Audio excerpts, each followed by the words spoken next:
माई बेटी के आग में झोंकत यूपी सरकार बा। काबा यूपी में काबा और बाबा के डीएम तो बड़ी रंगबाज बा। बाबा के डीएम तो बड़ी रंगबाज बा। कानपुर देहात में ले आइल राम राज बा। बुलडोजर से रौंदत दीक्षित के घर आज बा। अरे ही बुलडोजरवा पे बाबा के नाज बा। काबा यूपी में काबा कलेक्टर ठुमके बाज 62 कलो कर्मी जाज बा। अधिकारी भैले बेलगाम मनमानी के रिवाज बा। काबा यूपी में काबा अरे गरीबन के मड़ई फुकवादा गुर्बत के इलाज बा।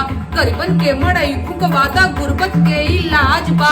लोकतंत्र के नाम पे भैया भैल कोढ़ में खाज बा।